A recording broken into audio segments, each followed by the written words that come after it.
Assalamualaikum warahmatullahi wabarakatuh. Perkenalkan, nama saya Arif Kanggorokusumo.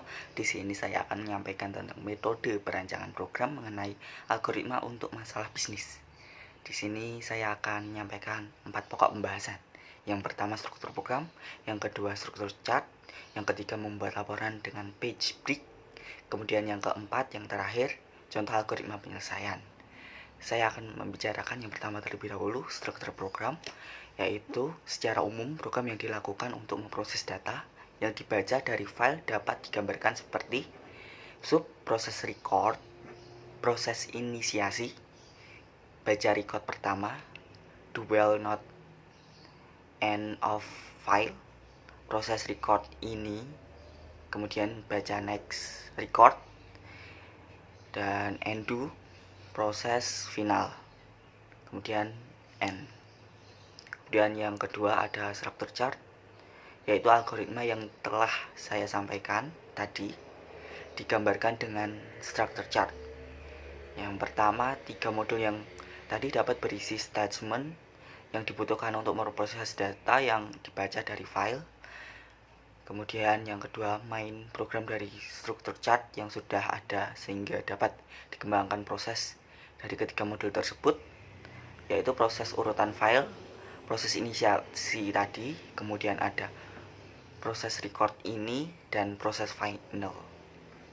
Kemudian yang ketiga ada membuat laporan dengan page break, yaitu suatu laporan membutuhkan judul, baris judul, kolom judul, detail, dan total.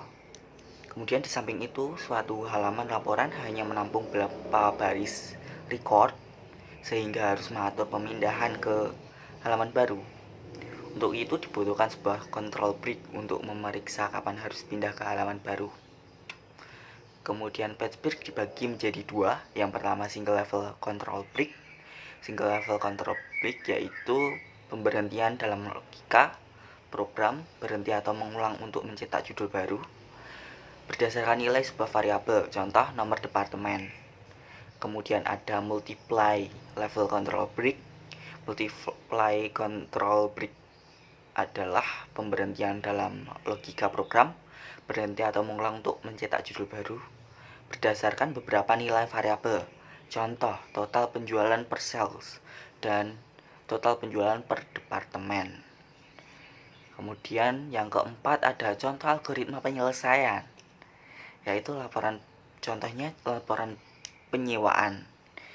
Yang pertama kita lakukan inisialisasi dahulu, kemudian cetak judul, baca record pertama, dual not end of file, if baris lebih dari 30, then itu artinya ketika baris melebihi 30 harus ganti halaman dengan cetak judul, baris sama dengan 0, and if proses record, baca record selanjutnya, accumulate total, undo, kemudian cetak total report, end.